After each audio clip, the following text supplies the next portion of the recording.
This is not Chris. Hi, I'm Robot to play the part of Mr. Dangerfield. Ha ha ha ha ha ha. I hope you will enjoy the show. Unfortunately, Mr. Dangerfield is in trouble.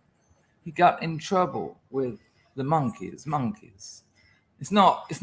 Calm down. I know. It was a naughty thing to do. The riffraff gets in early. And how do they start? With a con. A confidence trick, no less. The old I'm a robot. I've just realised it's mosquito time. So, at a cool 36 degrees centigrade, I will have to close some windows. Not everyone gets that kind of treatment. You should think yourselves very, let there be licked. Very lucky that I gave you a little bit of, well, they call it twerking, but I call it working. Now, let's be honest. You've been here 2 minutes 40. I bet you've got a smile on your boat. Right now, you've got a little grin. No one's going... I like to think I can say that with some certainty. Did you see me I hit the table so hard? That wasn't the movement of the camera. Did you see reality go out of focus? That's the danger thump. Honestly. Seriously, look, watch. See? That's proved my point. Doesn't always work. Come on, you little cheeky binger bongers. Yeah, but Ian, obviously you weren't smiling. I mean, you're the exception that proves the rule. I'm going to put some light on the subject. I would tell you. So I actually will tell you. I'm telling you. Have a look at that. I'm going up later a bit. I'll give you a hand to that, your lordship, a bit later. When you've got a moment, a bit later, go and have a look at that saying. Oh, well, it's the exception that proves the rule. Because when you hear that saying, it's like a logic trick, isn't it? You know, well, that's the exception that proves the rule. And you sort of go, yeah, I suppose so. But when you actually think about it, you're like, how does an exception prove the rule? You know, like gravity will cause this item to fall towards Earth because of Earth's gravitational pull. Now, it's pretty basically Anglo's on the firm. Good Lord. I thought someone had hooked you up in the fucking walk-in freezer, son. I was starting to send some boys round. Yeah, it's Anglo. Yeah. Oh, yeah. Nice to see you, mate. Early doors, griftarnation.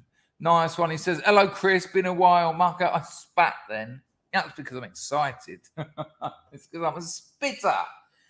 Gobber. Nice one, Anglo. Nice to see you as well, of course. So the rules, you know, Newton's first rule of psychodynamics, Freud's third rule of consumer compensation claims, right?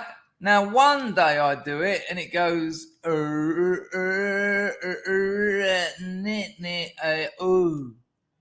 and I say to someone, hey, I was dropping a bottle of juice the other day, just checking out gravity, just witnessing the rule. And at one point, it started going around in circles. And then they say, well, that's the exception that proves the rule. And I go, yeah, I suppose so, yeah. No, that's literally the exception that shows that ain't a rule. So exceptions actually don't prove the rule. They prove that the rule is unstable. They prove that cornflakes stick to your beard. They everywhere. The exception proves that it's not a rule, it's a tendency. Now, here's where it gets complicated. Why? Hang on a minute. Did someone just say, did I just see Mosaic Lab? Am I seeing the words Moslab here?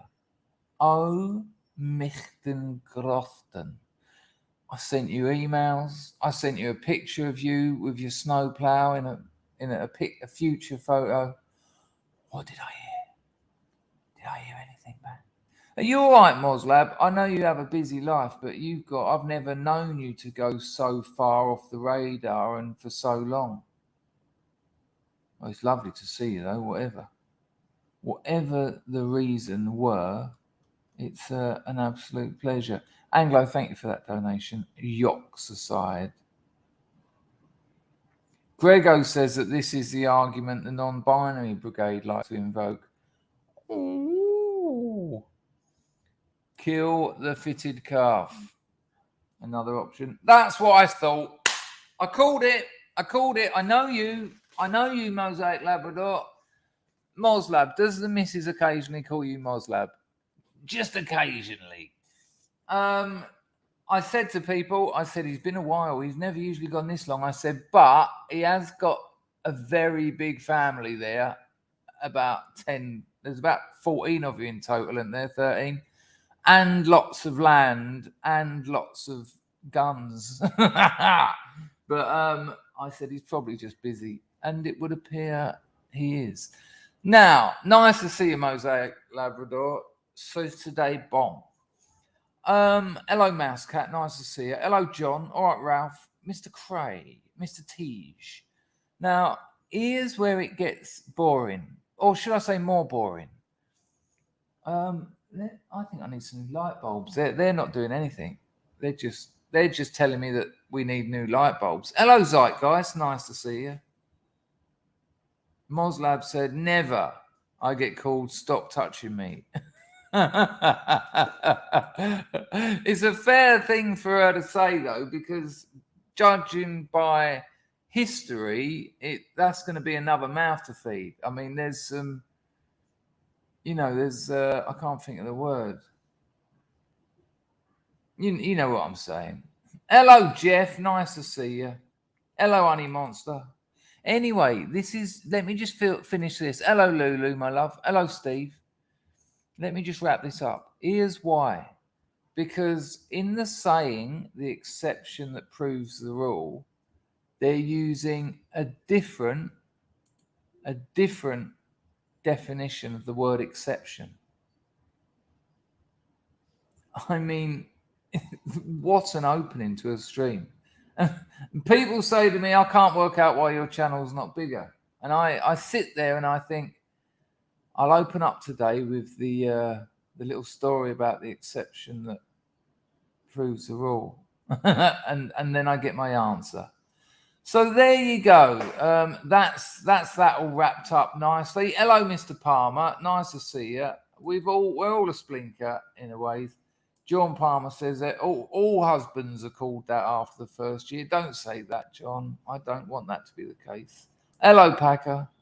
Nice to see you, son. Hello, Mrs. Packer, if you're lurking. I'll tell you what, though. I have known couples who I've got to change the colours. This is far too blue. I have known couples who said to me, "No, we don't really do any of that anymore." And I was like, gutted. He went, "No, it's not really interested. Do other things." And I thought, well, fancy that. And we do live in a society where sex is, it's so pushed front and center all the time. And it's a shortcut to connection. It's a shortcut to intimacy. Sex is, don't get me wrong, sex is great, but the way it's used commercially, and let's be honest, marketing has invaded almost the entirety of public space to the point where there isn't really any. There's commercial space. And even when you are in what you could call public space, you largely interpret things through the lens of the commodification of our culture. you know, people don't really have as much sex as is suggested. And even, you know, I've banged thousands of women, and I'll tell you this, and I knew this at the time. The best bit, well, the best bit's the end, which is ironic in itself. Obviously, for a bloke, the best bit's, you know, it's called relief for a reason. You know, it's not like, oh, this is so excellent. I just want this to go on and on forever. No, you're like, oh, fucking hell, hurry up. I just, let's go. The best bit is when she catches your eye when you walk past her. The best bit's when you've got a bit of Dutch courage, you go over there and go, hello, love. You're looking very nice tonight. You meeting someone? And she says, well, looks like I'm meeting someone now. And you're like, oh, well, I'm with some mates. You can join us if you want. And she says, no, I'm just having a bit of me time. And you're like, all right, go back to your table.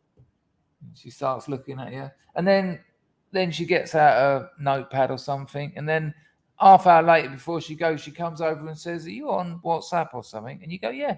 And you exchange that, and you know, you're waiting, and a couple of days she pings you a message, and she sort of says, are you here meeting people, or are you out on your own? And this is all the good bit. And why is that? Because that's connection. You're making connection, and it's intimate as well. It's intimate. There you go. Not only is exception, but prove. There you go. Exactly that. 73 elephants. Are you new in these parts? I don't recognise your name. Let me know, only because I'll give you a lovely Scrubs welcome. But yeah, there you go. It looks like I got it wrong. It's proves, not exception. Thank the Lord for 73 elephants.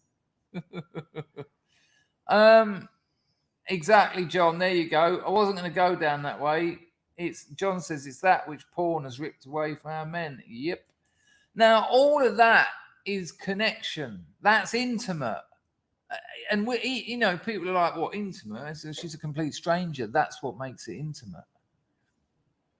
And so when we get sex pushed in our face from our films, from our TV, from our internet, from everything, and you know, and cheap scant marketing uses sex, good marketing uses connection, ethical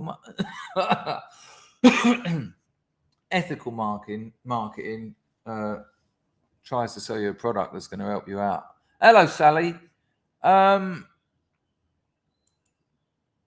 So, where was I? I went down that way. Oh yeah.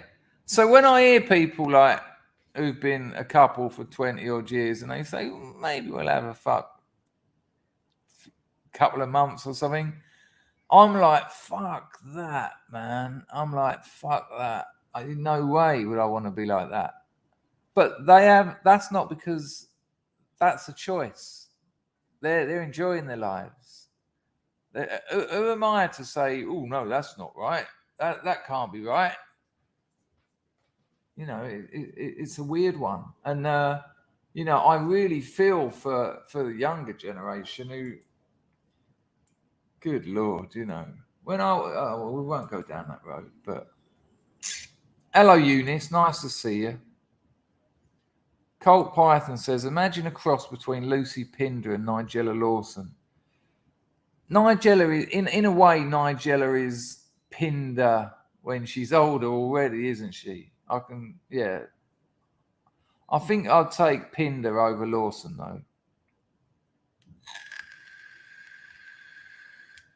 John Palmer says, porn ruined me as a young man. I didn't want connection. All I wanted was to come because that's what porn told me life was. Ruined me, my relationships, my life.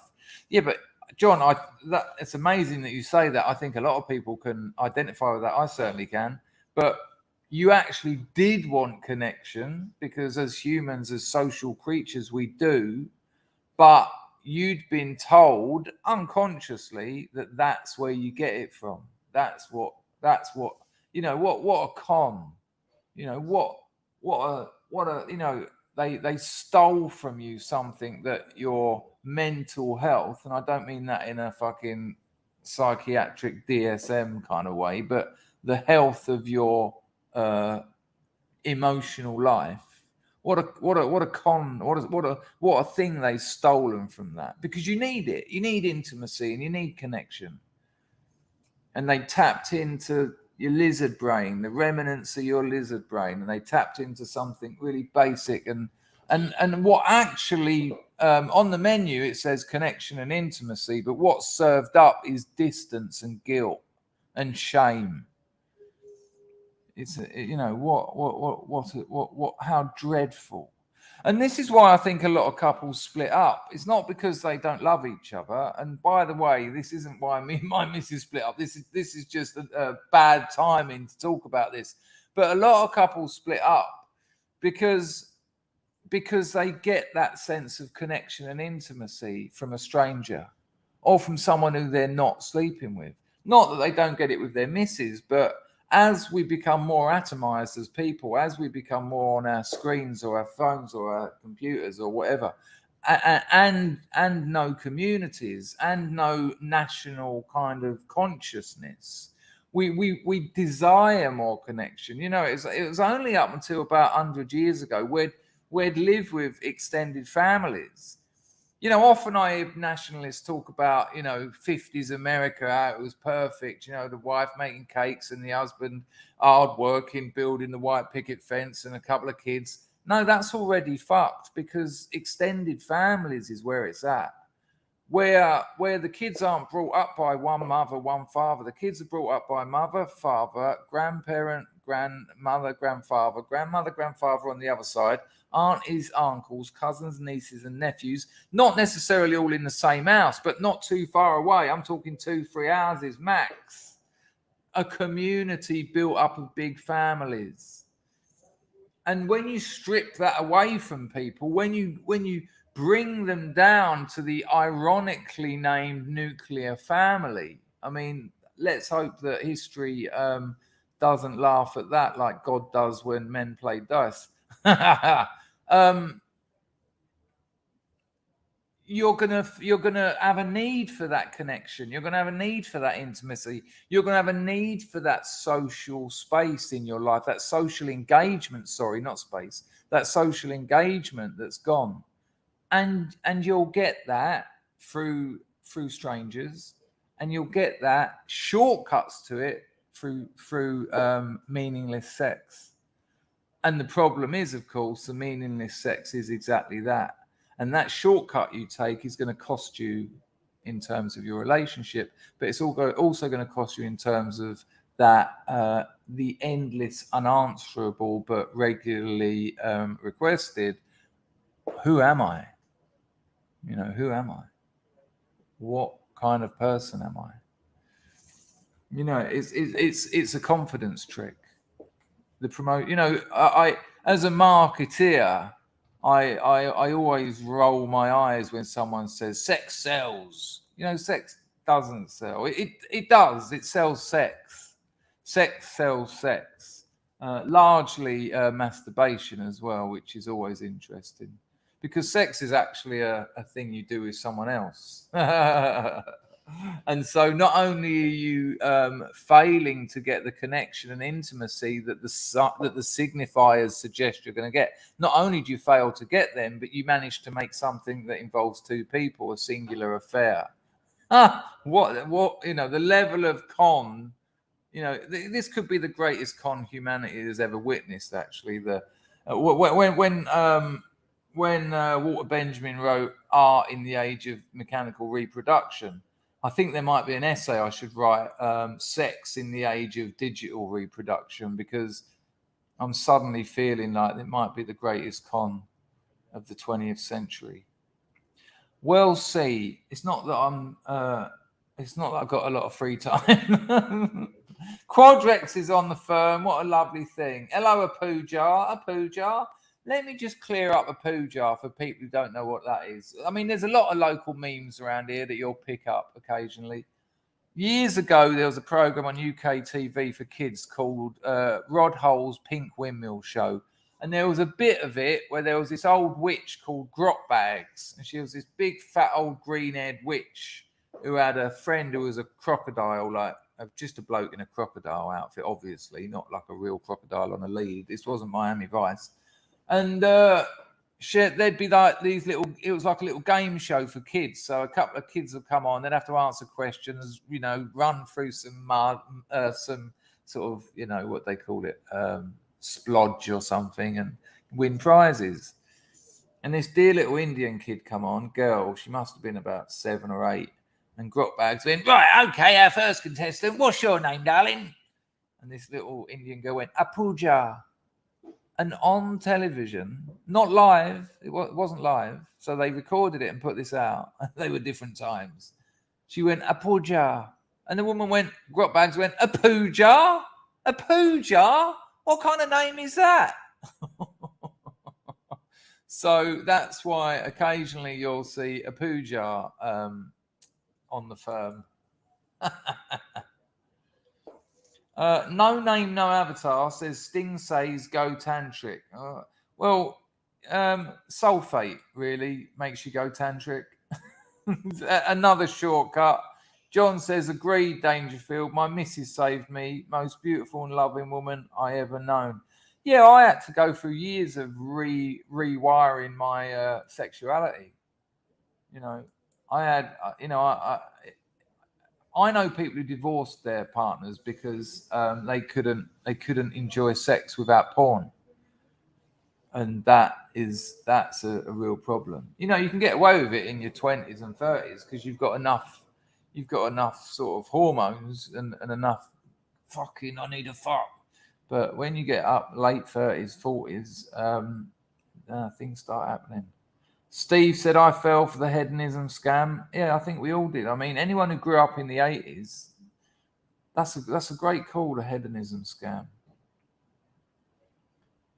Jeff hasn't had any action for 16 months. Yes, Moslab. We've really covered it, unfortunately. It's all right. It's all right. It was a mutually decided thing. I was heartbroken and still am. But unfortunately, I've talked about it enough, and I just want to put it behind me. We'll be fine. But yeah, I'll email you, mate. I'll fill you in. Colt Python says Dante's La Vita Nova talks about love without lust, just affection. Very interesting. Good call, Colt Python. Very good.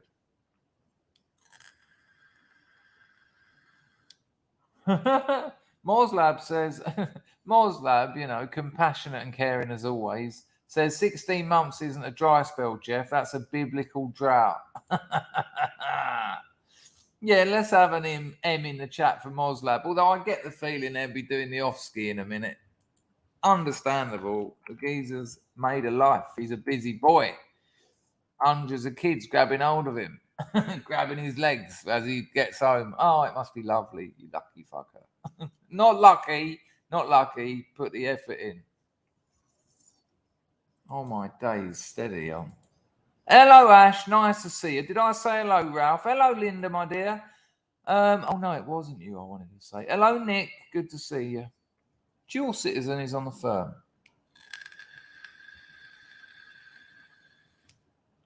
The dual-faced monkey, waving the flag of homeschooling. Yep, totally agree with you. Ladies and gentlemen, this is a chill stream.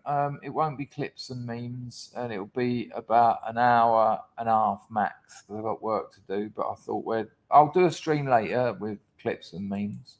But sometimes this is nice. Is there such a thing as a meaningful onanism? Yes, I think there is. But try and do it without porn. It's better, but it's like meditation. You have to practice it because we've been conned. There you go. We've been conned. Because when you do it with your imagination, you start getting to know yourself. When you do it with porn, you move away from yourself. Again, porn gives you porn takes from you what it pretends to give. It's very interesting. Hello, Winston. Good to see you. Hello, Mr. Cray.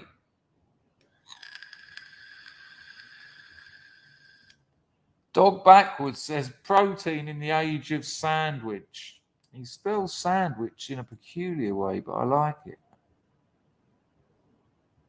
Okay, JC, I think I get what you're saying. Lulu loved grot bags. Probably not A, if your name was a poo jar, or B, on my manor. That's what, ironically, we called porn mags grot mags. So, you know, Leon has fond memories of grot bags. Nice to see you, Leon. People, I need a wee already. 73 elephants. Are you new on the firm?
Handbrake turn at the end there.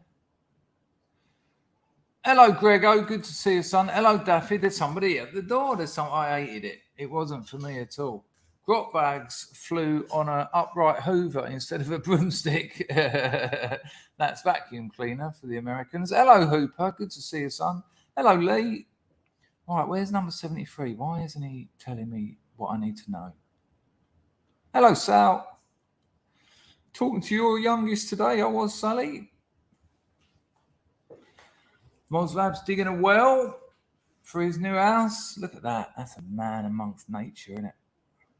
I'll tell you what, if ever I get over there, I'm going to go and see Alan, Steve in his car. I haven't seen him here for a while, though, so he might get scrubbed off. And come see you, Moslab. What a time we'll have. We can watch some art house movies while you polish your weapon.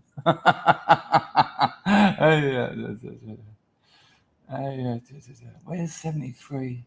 Yeah, I do, Lulu. I mean, some people, not for everyone. Is that what you do, Frenchie? Well, you know, I actually think there's a place for it. You know, there's a place for it. It's just not where it's currently.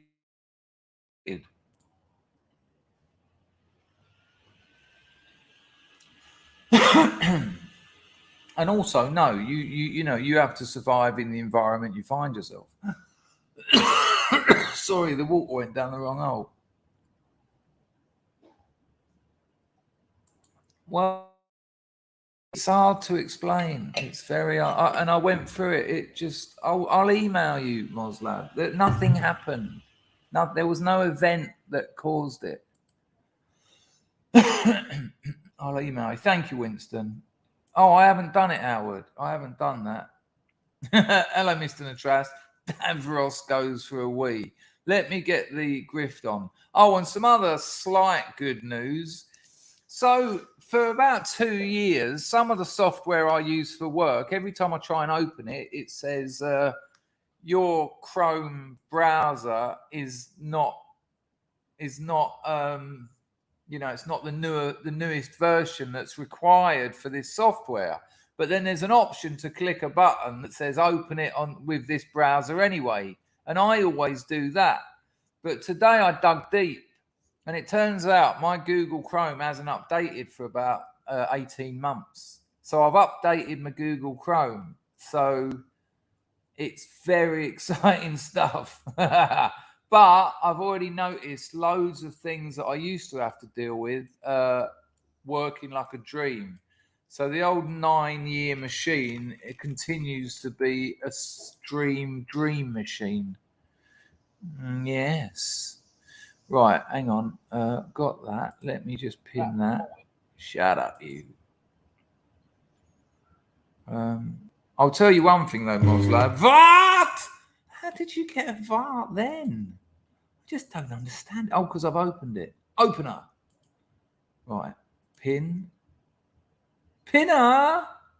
Where'd you live, Pinner? Anglo dropped another one. He timed it absolutely amazingly. I'd literally just opened it. Nice one. Vart!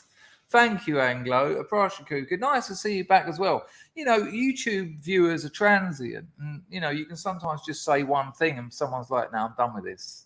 And, you know, they come and go. They do. Count is symbolic. And I started to worry a little bit that Moslab had reached his limit. And I also started thinking maybe Mr. Saxon had, but, you know, people are busy. Vespercheck says Dangerfield was too scared to marry her and baby her, so ran away. Very nice thing to say, that is, based on very little information. Oh, well. Thank you, Anglo. All right, Steve, we'll wait for you. Moody Edge says Brave browser for the win. Yeah, I've been looking at DuckDuckGo. That didn't go well for him, did it? What stupid thing? I just don't understand why you're shit on your own unique selling point. It makes no sense, because now you're competing with Google on Google's terms. Oh, that's going to go well. It's one of the worst business decisions I've seen in the recent sort of digital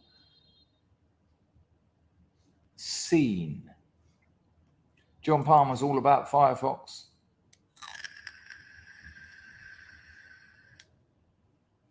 Dog Backwards said, most of the time was not enough, but I'm here now. Not a problem. Colonel Cufford says we can start. Nice one. Hello, Broken Silence. Onwards and upwards. Oh, without a doubt. It's been over a month now.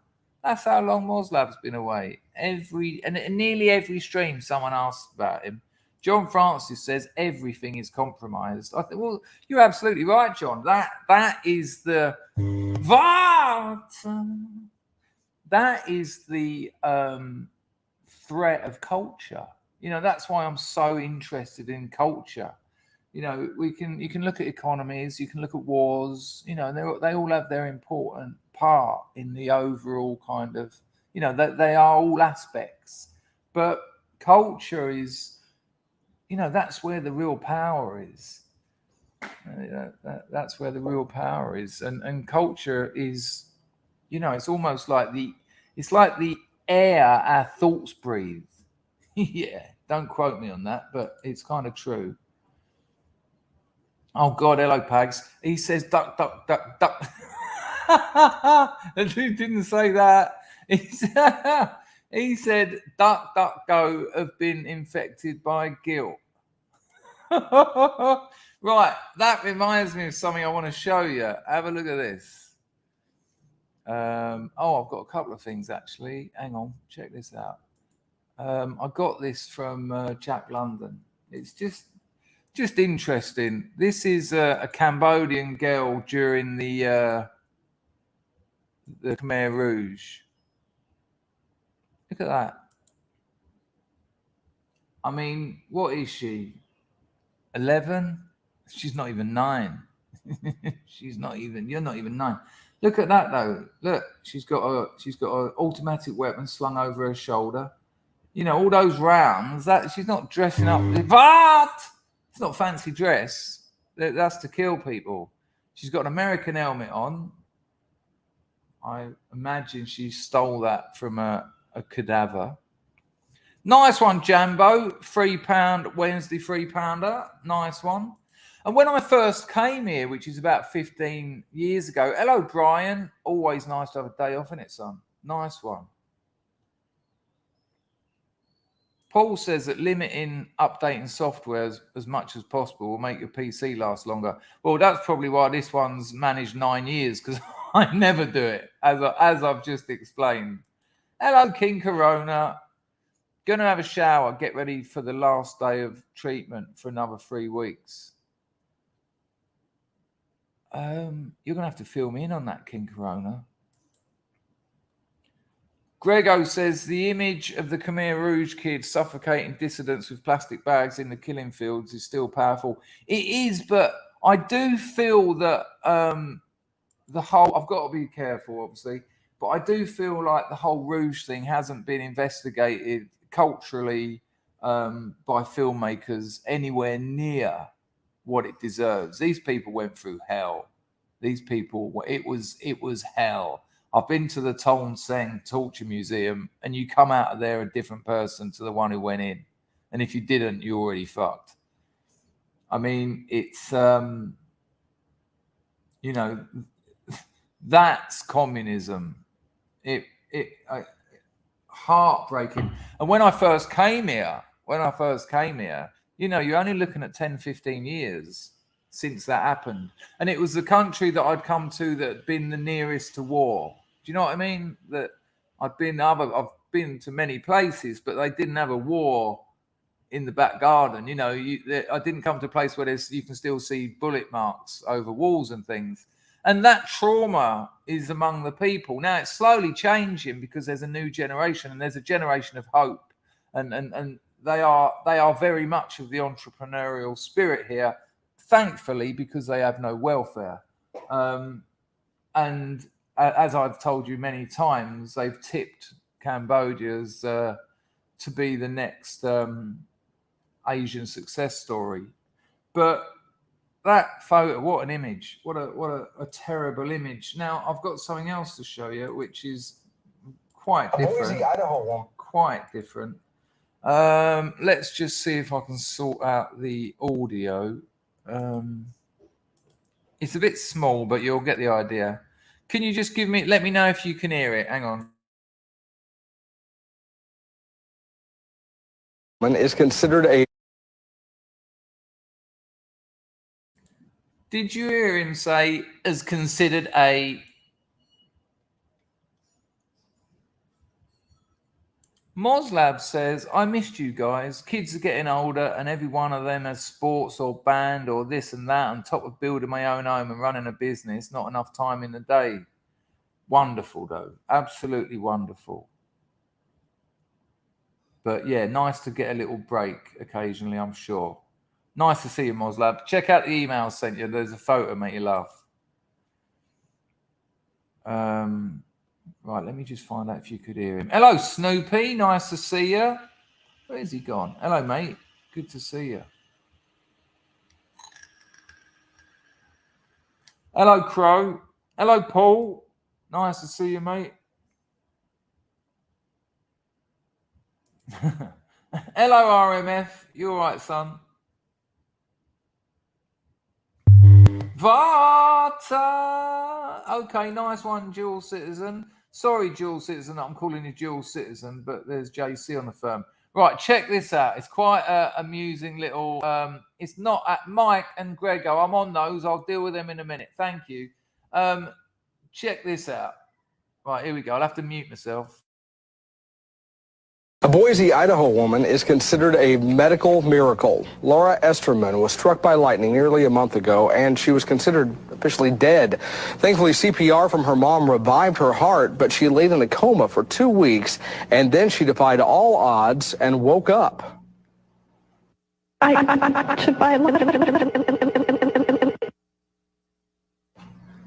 Well, obviously, there was a problem with that tape. She doesn't really sound like that. She doesn't remember the accent.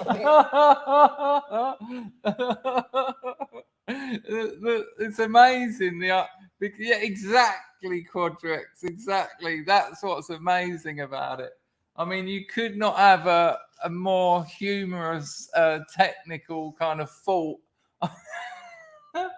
She woke up. Hello, La. Nice to see you. King Corona says she's broken. Hello, Brick on a String. Nice to see you. I saw someone else turn up as well. Hello, Flammer. Nice to see you, man.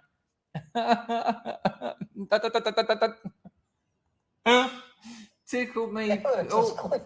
Tickled me pink when I saw that. Really did. So I said I didn't have any clips, but I've shown you a couple. Hello, Mr. Manny Moo.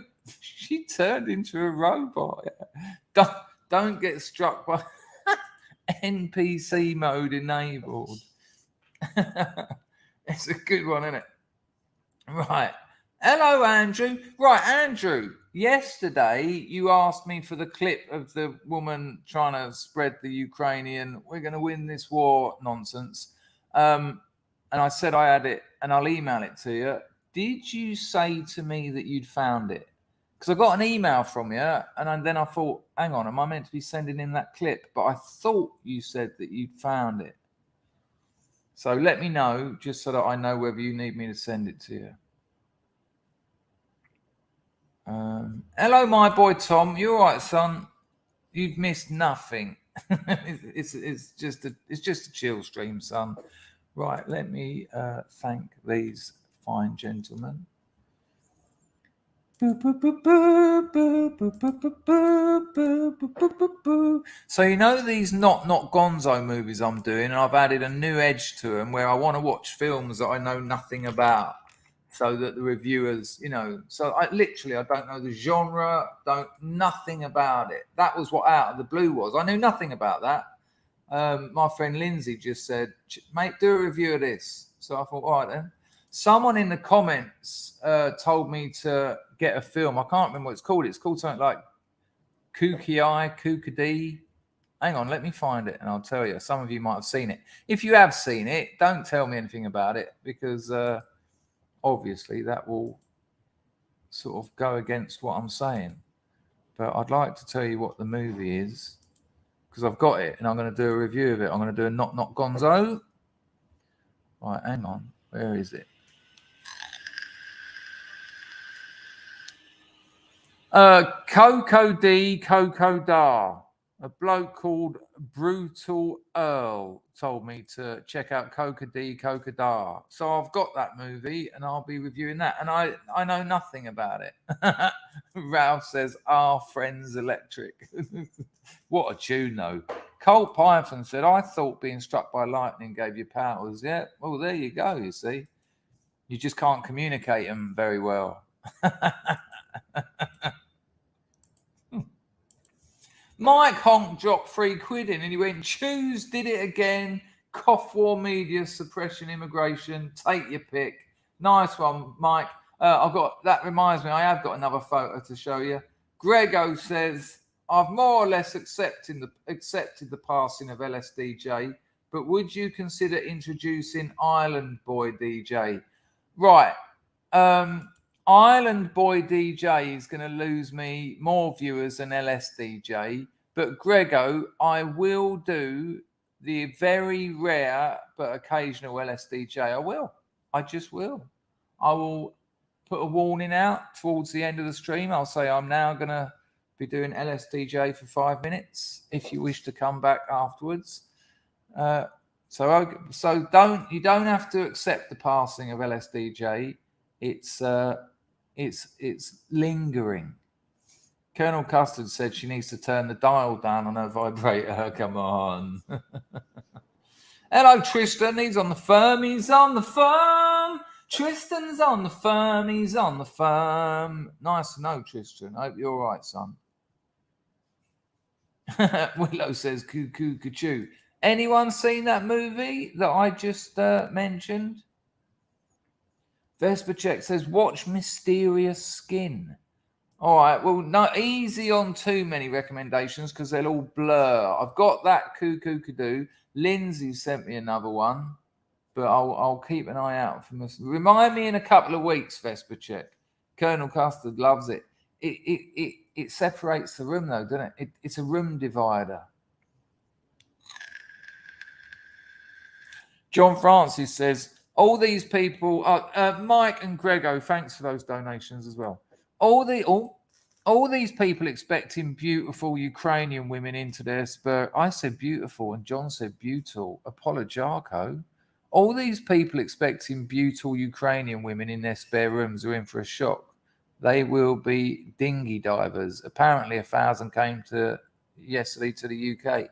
Oh no, without a doubt. We met. I think you were here, John. We talked about this yesterday. I went on for it for some time because you're not only taking people into your house, you're taking them into your life. You're going to have to share everything with them. That £350 a month, that ain't even coming close to covering it. You're not going to be able to send your kids out to fucking Thorpe Park or Alton Towers or whatever it is kids do these days, while the fucking immigrant kids sit there eating their packet of quavers you give them to share. What are they going to eat while you're having your fucking roast chicken, Yorkshire pudding, roast potatoes? Oh, yeah, we got you some pot noodles. Sorry about the beautiful smell of the dinner. No, you don't take I've done it. Being a junkie for so long, I've been in this position. You go into someone's house, you go into their life. You cannot separate that. And with the guilt issue that's going to be going on there, they're going to come in and say, "Oh, we're so glad and we're so grateful," which I'm sure they are. Don't get me wrong. I'm not knocking them. They're pawns in this game as well. But you're not going to be able to just get on with your life and just, what, you haven't eaten? John, can you get some Dairy Lee out of the fridge and a couple of slices of the cheaper bread? Is that any good? No. They will become family. And there's going to be sexual tensions. There's going to be an incredible clash of cultures. I've been to Ukraine. I know what it's like there. They're not the same. They don't live the same because they're different. And diversity is a strength. But in your house, that's fucking going to be ridiculous to try and manage. Add to that, they've just been uprooted from their war-torn country. This just hasn't been thought through. What would have been better was to have, if this is going to happen, was to have put all that money together and built them somewhere. As I said yesterday, because that's what's going to happen anyway. They'll leave those houses. They won't want to feel like fucking lodgers. They'll leave them. They'll form camps like in Calais. There'll be camps like that all over England. They will come together as a people. Why? Because they want to be protected by their community. When rocks start going through windows of houses that have taken families, etc., they won't want that. They'll have phones and things. They will be communicating. They'll be finding places in the woods, and they'll be building temporary houses, and they'll be coming together in communities. Guarantee that. Obviously, nothing's 100%, but I'm calling that now. You will be looking at huge immigrant Ukrainian camps dotted all over England. Without a doubt. They're not going to... Maybe the odd one or two here. There's a book. What's his name? He wrote High Fidelity. He wrote a book about the Arsenal as well. He wrote a book about a family bringing a homeless man into their house. And it's all about the what that does to the family dynamic. It's quite a shit book, but if you can drag a novel out of what that does to the family dynamic, you can imagine what a family is going to do to your family dynamic. It is absurd. Tristan says he's putting 3,500 into his car every week, thanks to Joe. Yeah, exactly. Yeah, watch out for a complete... this just hasn't been thought through at all. As I said yesterday, Vart! And I did say Vart a couple of times yesterday, but as I said yesterday, people think this is going to be like when they evacuated all the kids from London during the war. We are the Evertonians, little girls and boys. It's not. This is going to be... You're going to see humanity. You're going to see humanity failing here. Snoopy says, lol, I could just imagine what would happen if I brought some long-legged blonde Ukrainian chick into the house with my wife. The poor refugee would wish he'd stayed in the war zone. Yeah, but they're not. Those birds ain't coming. And here's why. When I went to ironically, it was when I flew to Kiev once. Because of weather, we had to stop in Amsterdam for a couple of days. And the flight company paid for our hotel. So, went in Amsterdam, straight into the city, got in with some brass, some 6 foot long blonde-haired Ukrainian, absolute 12 out of 10 salt. And chatting with her after the session, I said, here's another bullseye. I'll hang around for a half hour with you. She was like, sweet. She had a horse bath, you know, bit of perfume, one downstairs, nasty. And she said, this is what we do in the Ukraine. We come to Amsterdam, we work for 6 months, and that will pay for us to move abroad and get an education. And if you're one of those absolutely beautiful Ukrainian women, you're not going to be worrying about getting a family. You're going to be going to places like Amsterdam and Brassing. And in 6 months, you'll be able to make enough money to rent a property and feed yourself for 5, 6, 7, 8 years easily. You know, these girls are making £1,000 a day tax-free in Amsterdam. There you go. Andrew said, I hosted couch surfers for a while, but the novelty wore off after a run of leeches. Well, this is it. And it's I understand, Andrew, that you might have had an hard time, but do it. It's your home. And you cannot bring people into your home for more than 2 days without them becoming part of your life. That's what's not being considered here. I mean, there's going to be a lot of tragedy and the humor of tragedy here. You know, all your NPC social justice friends, make sure you give them a call and ask them if they've signed up. And, well, you know, a catastrophe is on its way. But the camps of Ukrainians, call me on it if that doesn't happen. Because it will, wouldn't you? Imagine a load of us got displaced from England, right? Imagine 10,000 English people, for whatever reasons, a war, and we got displaced and we ended up down in the Ukraine, right? Turn the tables. And there was like a couple of us here, a couple of us here, a couple of us there, really weird, hostile, can't speak English, don't know how to, got no money for food. You know, even the money you do get isn't going to be enough.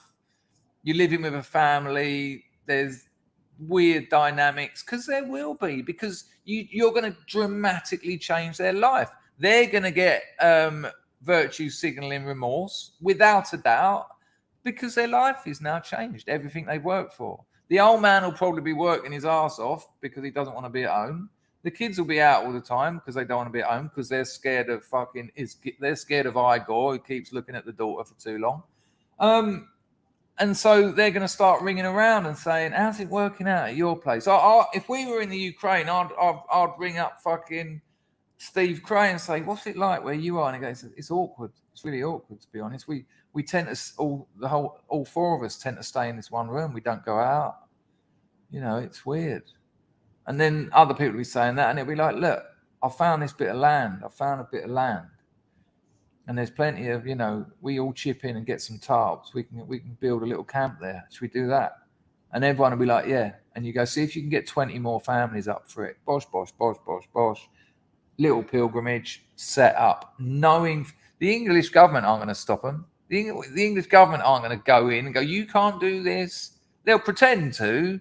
They'll do their little bit of their piecemeal. They'll pay lip service to, oh no, we're not letting the immigrants set up camps in the woods. But there'll be too many of them for them to stop them from doing it. And, you know, they'll be like banging moles. Once they break down one camp, another one will spring up.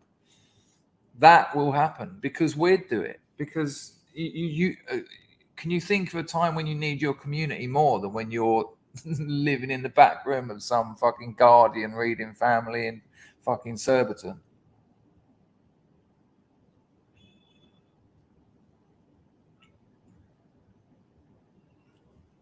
Well, Clatu, hello, mate. Clatu says, the irony of our hotels being full of dinghy divers and the government asking people to accommodate Ukrainians. Well, you can add to that the government putting dinghy divers in hotels, the government paying people to take on Ukrainians. What about the fucking thousands and tens of thousands of English, British people living on the streets who haven't had a mention? About 60, 70% of them ex-military. You know, people who went out and put their life on the line for reasons they still don't know why, who are homeless. What? Nothing. You know, these people have to beg. They have to beg to pay to get a night in a hostel. Right, where's this photo? I want to show you this photo. I think John's just mentioned it. Nice to see you, Clatu. Oh, Mr. Natras would have appeared to have made a donation. Sorry, Graham, I missed that. Here, I'll do you this on the manual. What? Mr. Natras says, I thought this nightmare couldn't get any worse. Paying people to host lodgers. This is insane. Yeah. Hasn't been thought through. This is what virtue signaling does. It takes the sense out of situations that require thinking. It takes the thought out of situations that require thought. Thank you, Mr. Natras. Much appreciated. Lulu says, Chris, the local villages are setting up meetings so they can all get together. What? All the immigrants can get together?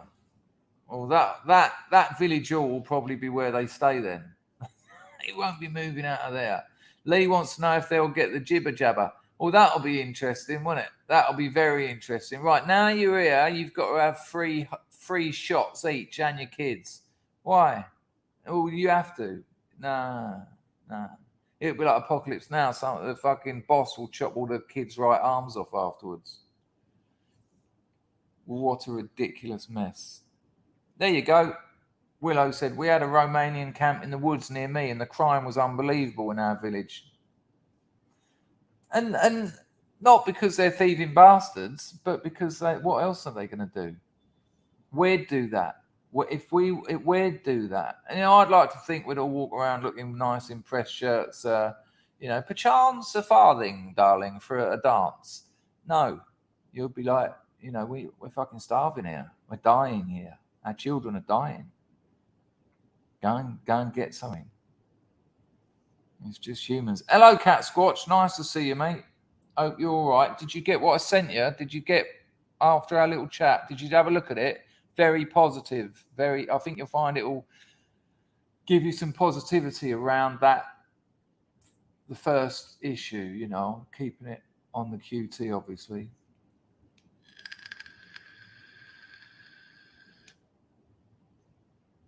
Hang on a minute. What? The local council gets 10 grand. So you get 350 and they get 10 grand. What? For other services? It's pittance. I'll tell you where that comes from. Our taxes. Where else can it come from? I'm not against helping people in a war-torn situation at all. But we've seen what happened with the Syrians. I thought they were going home. I thought when all that was over, they were going to go, oh, no, they've taken over complete areas of our nation, like the capital. Hello, Brick on a String.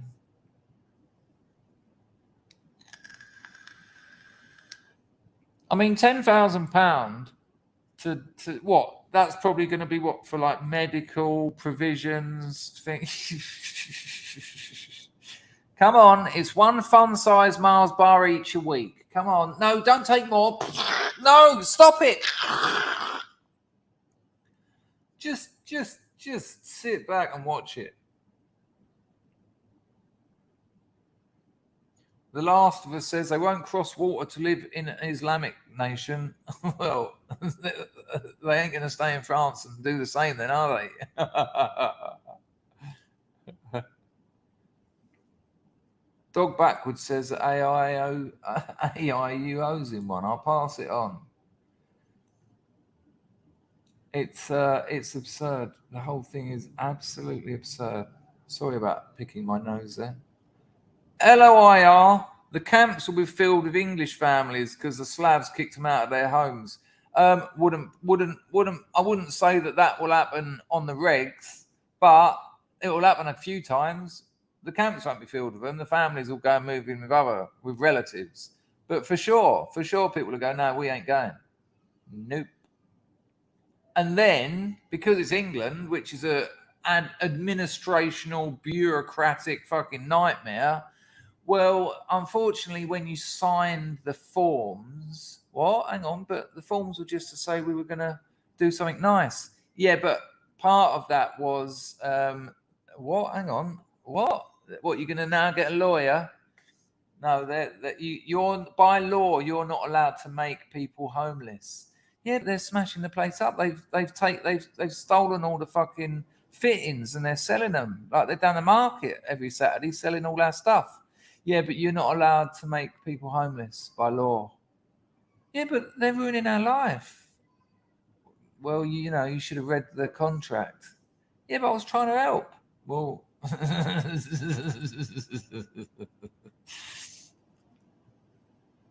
yep, I'm with you. It's all gonna end in tears. Yeah. RMF has seen the old horse bath. Mutt spray. It's not great, is it? You could at least wait till I've left.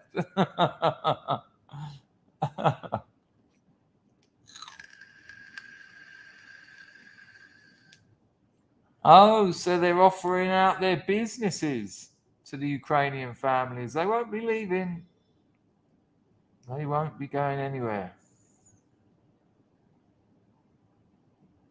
Hello, already got one. Are you new here? I always like to ask because if you are new, A, you get a nice welcome, and B, I get to find out how you found out about it, which helps me promote the channel. Already got one. Says anyone with money, land, and abilities will stay close to home. The feckless, weak, and lazy will be on making their way to the UK. It's a very good point, actually. We've got a photo here somewhere that I want to show you. It's going to be quite hard to find now, but I'll have a look. Here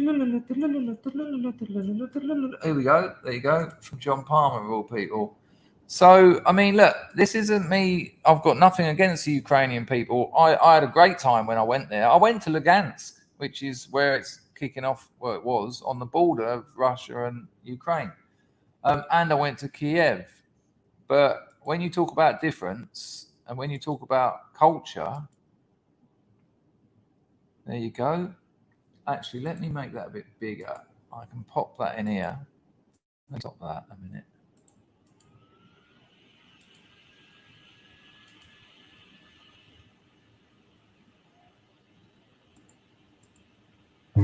What? There you go. Welcome to England.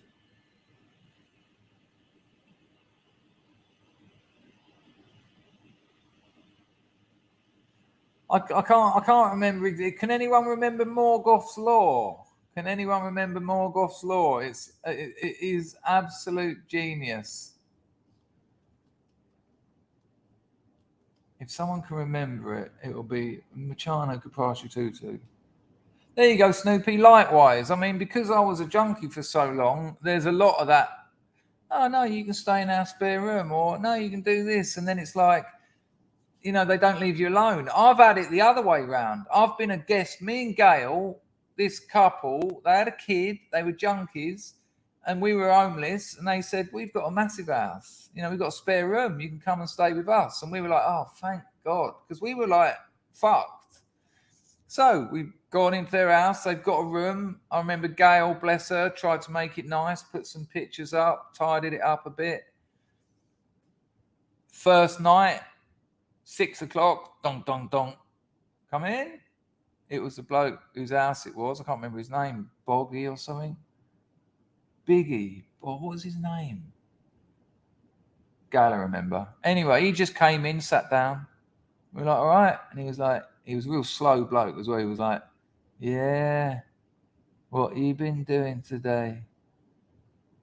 I was like, we were rough as fuck. We made our money for the day, used our smack for the day. We're starving hungry, trying to work out how we're going to get money for smack in the morning. It ain't a nice life. And he's just sitting there. Now, him and his missus had a methadone script, so they're fine.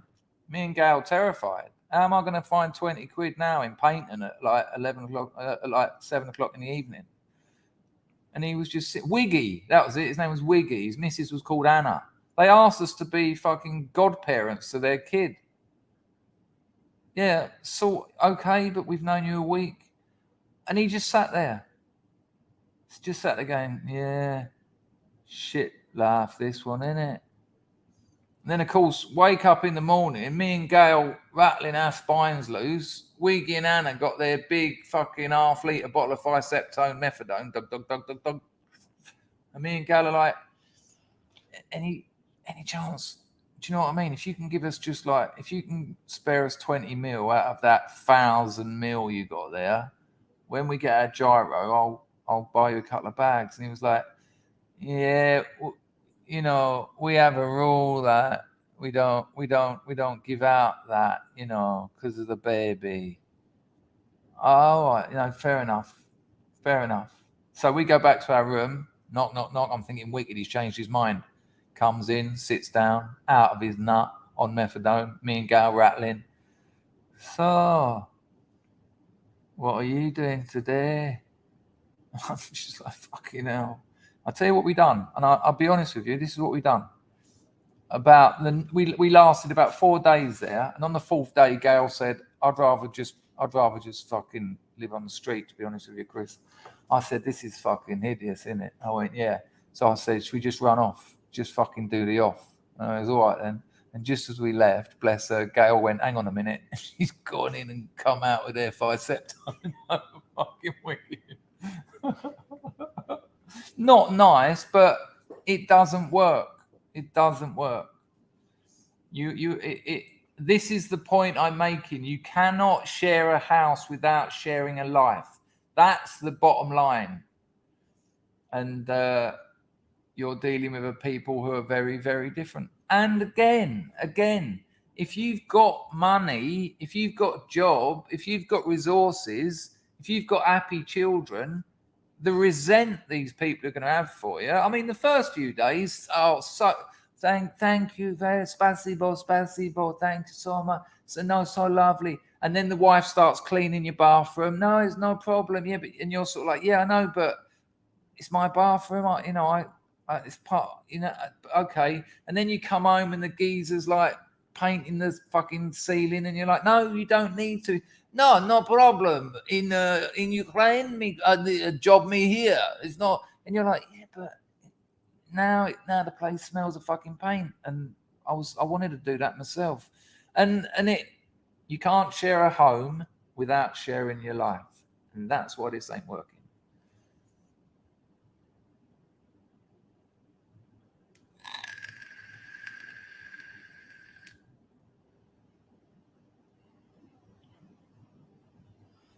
Our government are going to give them benefits, and the 350 go to the family. It won't be anywhere near enough. And also,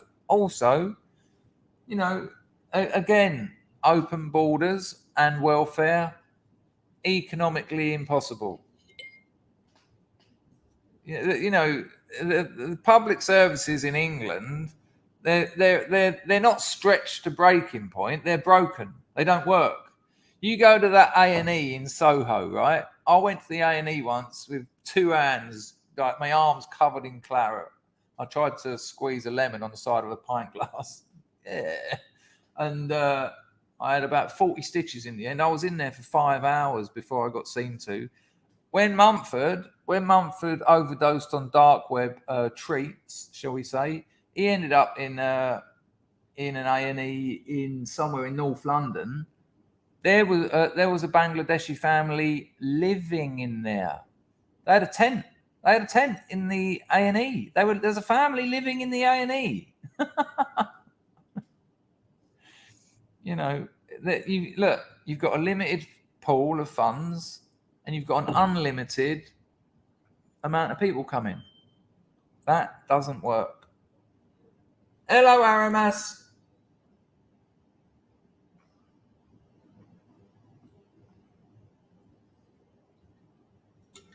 Now, there will be the odd family where it works out a dream, I'm sure. They'll be the ones paraded around on morning television. They'll be the ones on like This Morning and Good Morning Britain or whatever it's fucking called. That's bound to happen, and that'll be the one you see. Hooper says over 100,000 have already signed up. Oh my God. So let's assume that's true. 100,000. So let's say they're taking on a family of 4 or 5, which is unlikely. These people, let's see what the average birth rate is in Ukraine.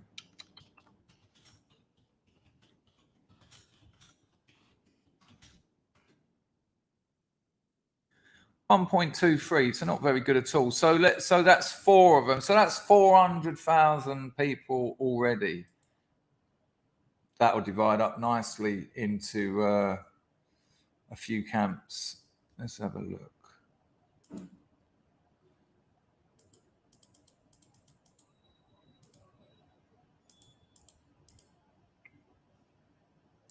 Fuck me. 20 camps of 20,000 people each. So more like 40 camps of 10,000. That's what you're going to get out of that. Yeah, exactly that. Exactly that. Like you said, find a piece of land and put a load of benders and buses on it. Yep. Yep. Absolutely. Grab a load of tarp, load of pallets. Easy peasy.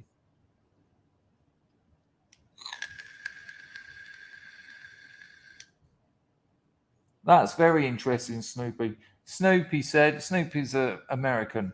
One thing I've noticed since the tornado came through and wrecked the town, those not invested in the community left the day after the storm. As though as soon as it got hard, they bailed on us. Yeah.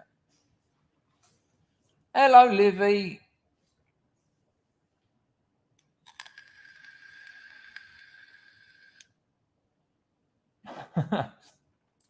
The Last of Us said the injections are mostly targeted to the Europeans they're replacing.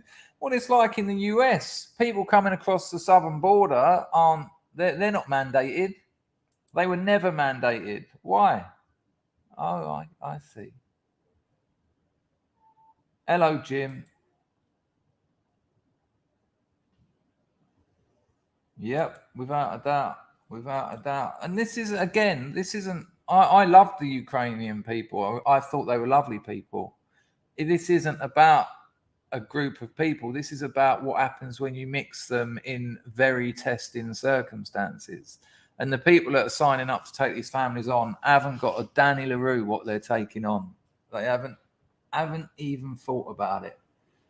And I want you to hold your social justice friends, if you've got any, if you've got any left. Hold them to account.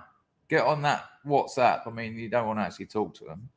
And how many are you taking? Have you signed up yet? I thought you were into all this stuff. This is you.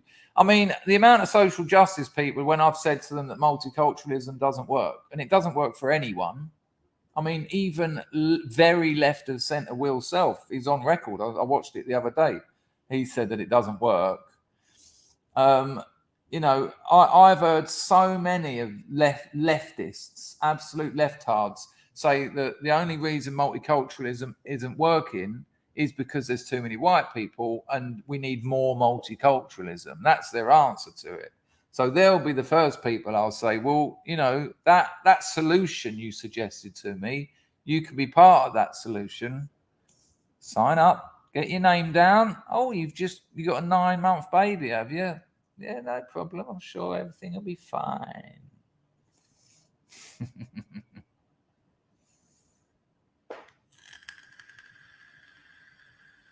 Dual Citizen says, danger, that imbecile on the Hope Not Hate stream said she wants all restrictions removed for Ukrainian refugees and all immigrants.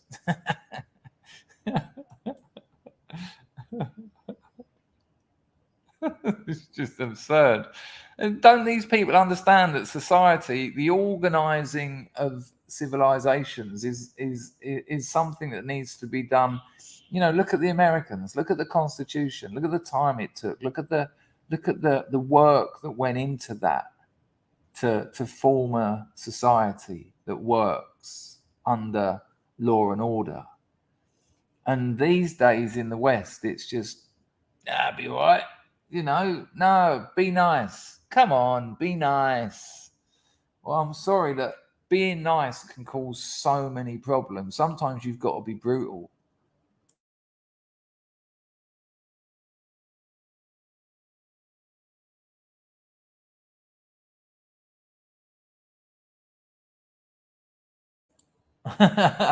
Marzipan suggesting they'll just print them a load of money. Quantitative easing will pay for it. Yeah. Which is higher taxes for the rest of us.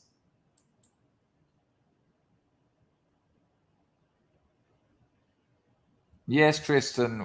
We watched something yesterday where the top dog at Pfizer was saying that he thinks there's every need for a fourth one.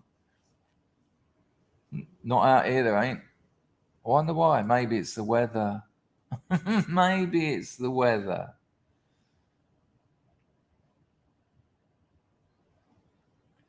No, Leon. I think that's a fair point. I think there are people who are more like us. I think that's a fair point. I think if you were offered, if you had to select from different groups, you would be able to do a table of preference. I think that's a fair point. You don't need to apologise for that at all. I think that's a fair point. But there's other options.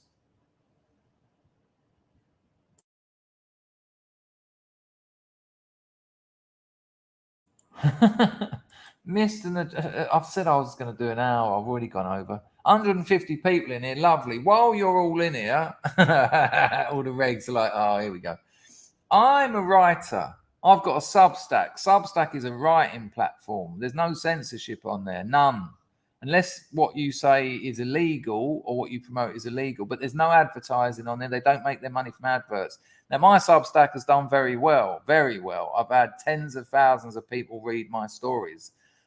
Link in the description. It just says Substack. There's 15 short stories in the archive. It's all free. There's no money needed for it. But if you put your email in, any news stories I write, which is about one a month, that'll be emailed straight to you when I go live with it. It's a really good way of supporting the channel. So if you want to help us out, sign up to my Substack, read the stories. If you like them, leave a comment telling me why. If you don't like it, leave a comment telling me why. And that's the Substack advert. I haven't even done the grift, have I?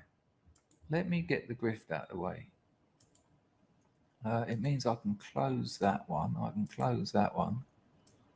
Hang on a minute. I think I've missed one from Mr. Saxon. Hang on, where's 73? He still hasn't told me, unless I've missed it a few times.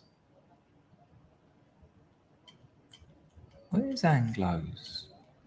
I'm sure I missed one. Maybe 73 Elephants has told me a few times. I've just missed it. Quadrex is eating watermelon for breakfast. That's not bad. I had papaya, but then I did have a bowl of cornflakes after. Hello, James from Philadelphia. He says, Dangerfield, hi to you and Scrubs.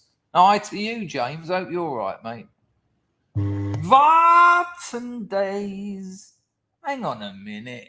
I know who that is. I recognise that avatar a mile off. I was talking about you just the other day, and like a dream, you waltz in. But I've just got to do that. Thank you, Anglo. Sorry I missed it. He says, my son is doing his bit for international relations. He's marrying a Russian bird. Straight up. Good lad. I bet he's loving the timing. Congratulations, though, Anglo. Lovely. Good news. Nice one on the donation. Now, hang on a minute. Look who's popped her little head in. Hello, Phil Marshall, Dawn Browning. You know what? I was talking about you. Maybe you were lurking. And I said, I miss you a lot. I understand the decisions you made. You sent me an email and explained it, and I get that. And I did fuck up. I put my hands up to it after it happened, and I realised that it had happened. But I said, I do miss you. And look at that. A day or two later, you've burnt in. Thank you for that considerably generous donation. Hello, Dawn. I hope you're all right, my love. Pass my regards on to Master Ben. Dawn says this. Club together and get your victory gardens a-growing. Master Ben has found another 10 free crates, which we're preparing. What was that Monty Python-esque movie with that there pig? It was released in, wait for it, 1984. It's a bit cryptic, Dawn, but hang on. So your victory gardens, are these like communal allotments? So a few people in your area club together, buy a bit of land, and then use it to grow food. Is that what a victory garden is? Have you got anything about it on your YouTube channel, Dawn? Have you got a video about it on your YouTube channel? Nice one for that, Dawn. Much appreciato, and lovely to see you as well. Tell me more about the victory gardens. Chris, did you ever see the Hoax TV program in 1977, Alternative 3? No, I would have only been 5 though, Ralph, but I've never heard anything about it. Marzipan has even accented his Bruning. Hey, Bruning. Everyone's happy to see Dawn.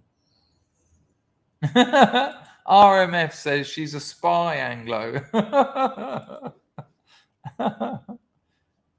Is she very hot, Anglo? I know it's a cliche, but they're there for a reason. The women in the Ukraine when I was there, admittedly, I was about 35 and I was in nightclubs and they were women looking for rich foreigners, but it was ridiculous. It was ridiculous. You know, yeah. Hooper wants to know if Michael Palin was in it.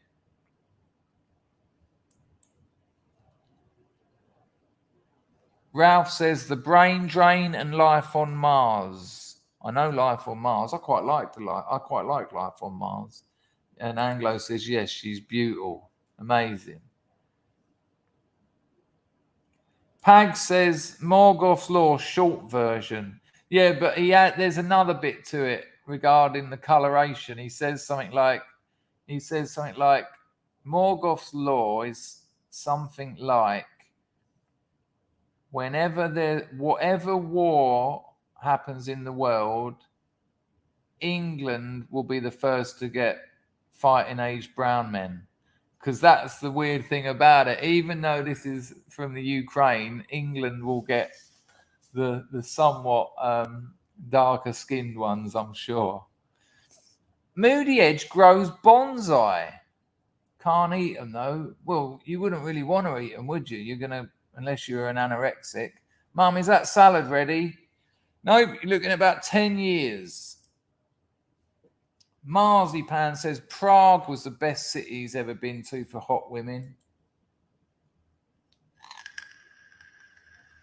Jim says that Victory Garden is a thing from World War II. Now, I obviously know about the World War II Dig for Victory campaigns, and I am aware of that. But you say it's a thing from World War II in the US of A because of the rationing and whatnot due to the war. It was a self-sufficiency thing.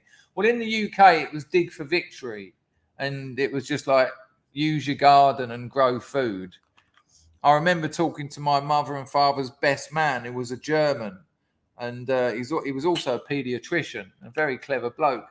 And we were cooking one night, and I was like about 14, thought I knew everything.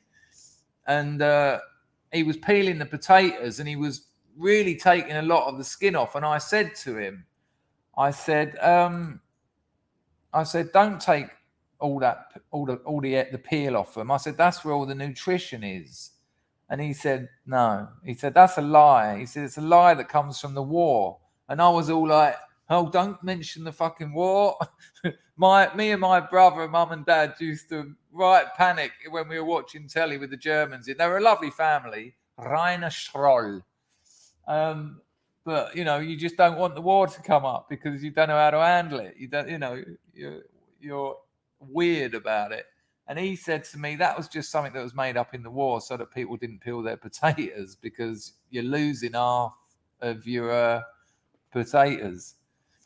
Jimmy, I said hello. I read out the last one. I said hello. What are you talking about, son? I said hello, James from Philadelphia. Hello to you and the Scrubs.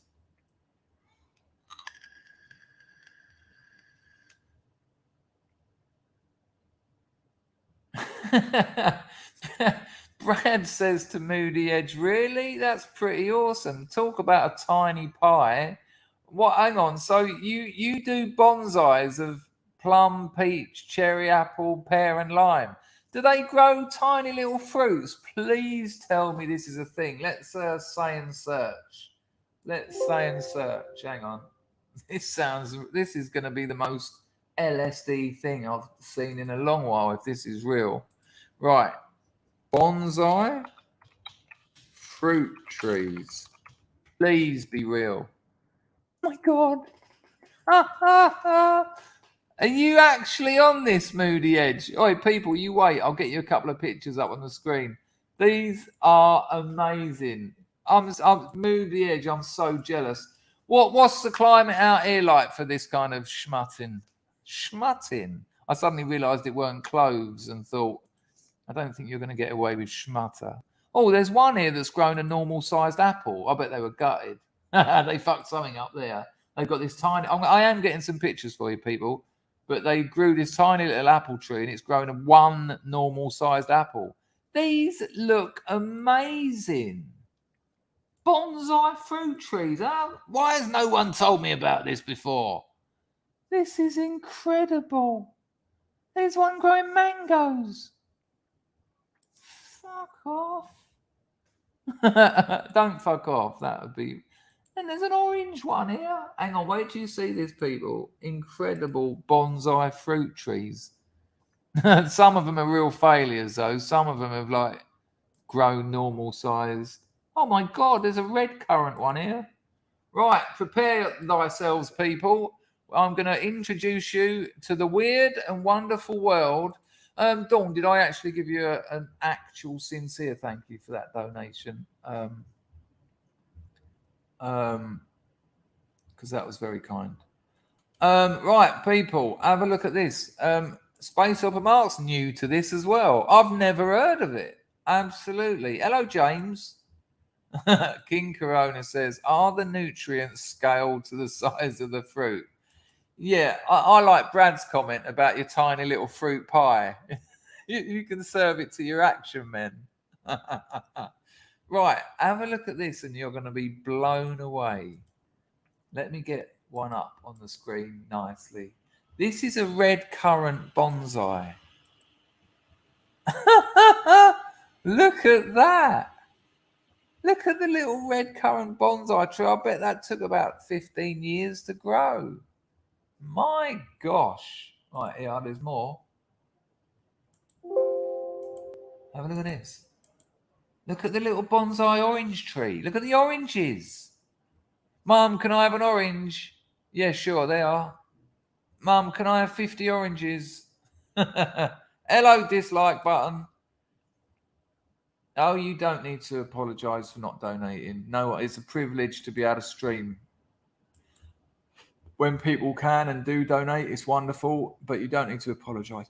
Oh, excuse me, I've got hiccups looking at all this lovely tiny fruit. Moody Edge says, latest project is currently growing Japanese maple from clippings, and it will be growing cherry blossom at the end of spring. Hang on a minute. Moody Edge, is the cherry blossom to scale? Because we've had a load of that around here recently, and it's lovely because the pavements are just covered in, blossom. Is the cherry blossom like tiny? Wow. They do look like kumquats, Daffyd, but I am told it's actually an orange tree. James says it's full size, just far away. Snoopy. In my day, we had to wait 15 years for our fruits to grow so we could eat. Here, let's have a look at another one. These are amazing.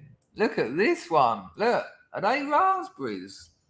What are they? Apples? They're apples. They look like Cox's Pippin.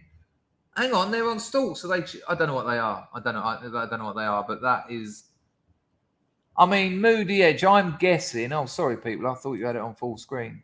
I'm guessing that the ones I'm showing you are quite advanced.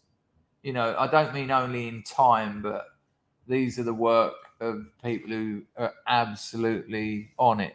Mega Essex boy says, fuck fruit. Nah, man, I live on the stuff.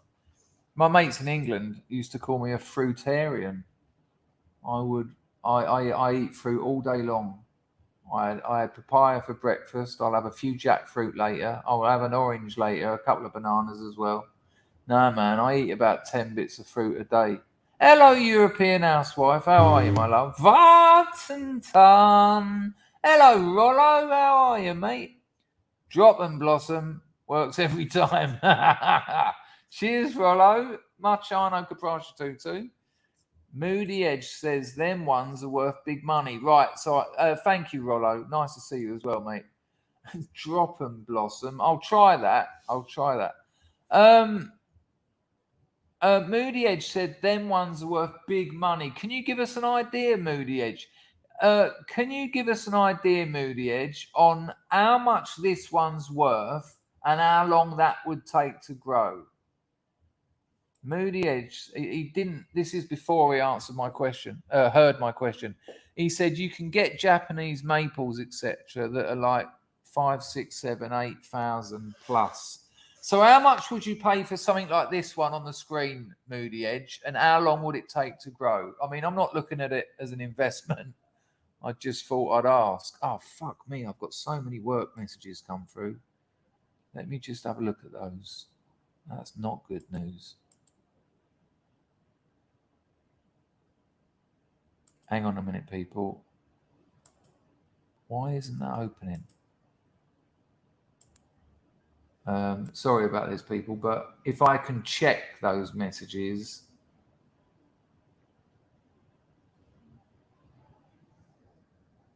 it means I can probably hang around here a bit longer. Hang on.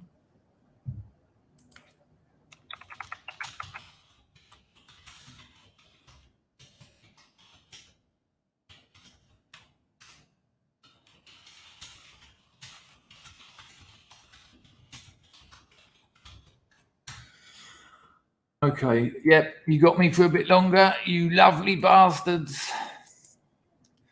Does make me feel a bit guilty, though. Not that guilty. No,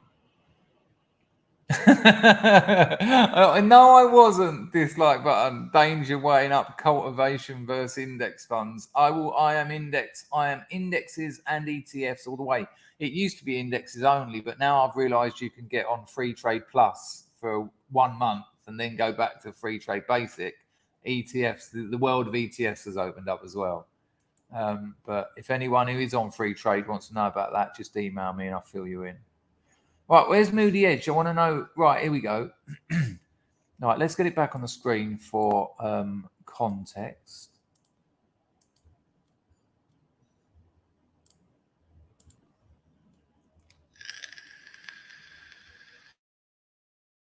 Says this. Oh, that's a bit off center, isn't it? They vary massively. You can get a 5-year-old one that's 40 quid, or one that's been shaped and 20 plus years that cost thousands. Wow.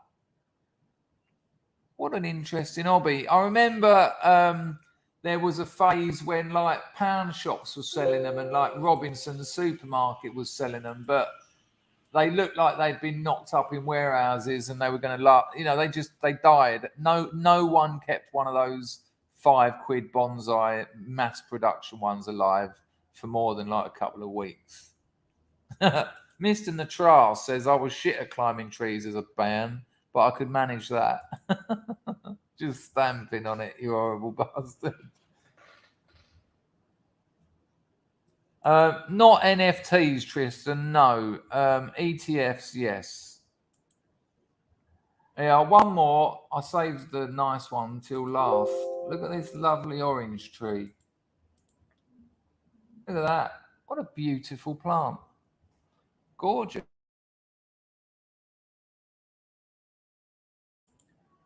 I bet that's proper relaxing as well, Moody Edge, isn't it? I bet it's proper just nice, spend a few hours trimming all that and that. Yes, he does, dual citizen. That's what he said. He does it. That's why we got here. That's called a cascade design. I can see why. Also, they've all got names in that as well. We certainly do, Colt. We're all over the place. very interesting stuff. I mean, I obviously knew what a bonsai was, but I never thought about fruit bonsais.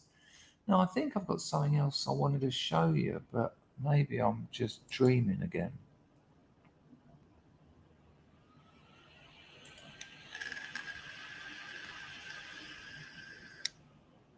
No, I showed you all those yesterday. I mean, this was only meant to be a chill stream anyway, but I think, I mean, it's a little. Oh, here's what I wanted to show you. There you go. Right. So listen. You'll be all right, Dawn. You're OG. You're like, come on.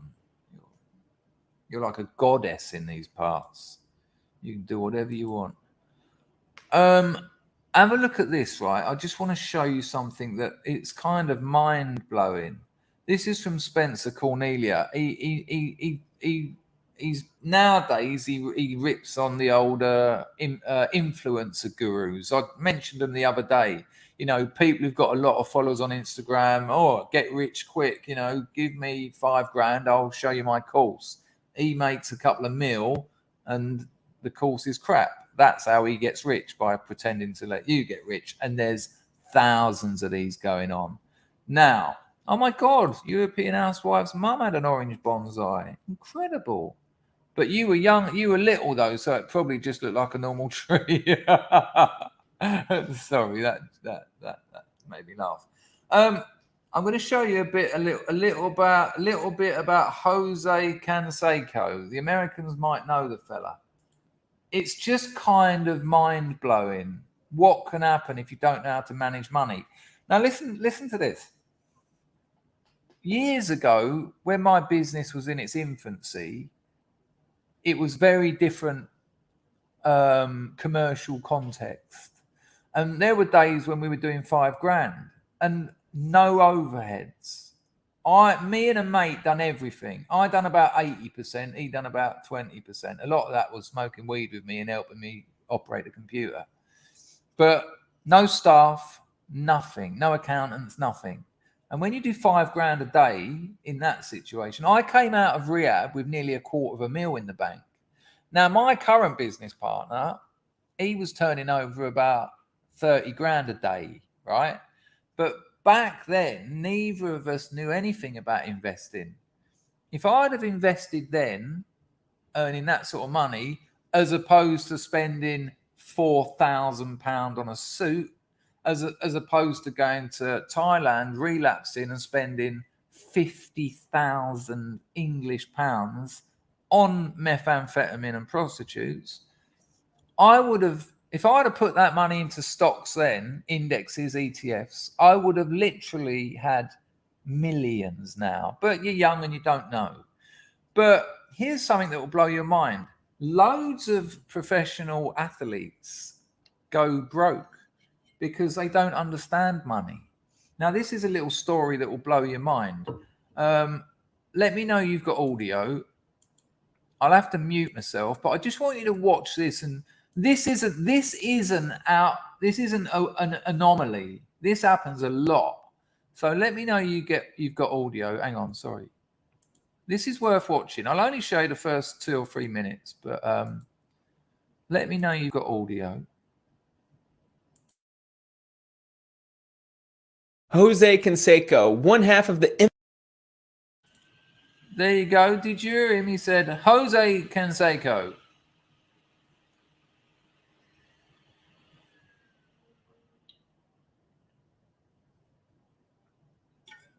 I'm just waiting for someone to tell me. There's always a bit of a delay with StreamYard. I just want to know if you could hear that. Thank you, Steve. Thank you, Rags. Hello, Rags. I haven't said hello to you.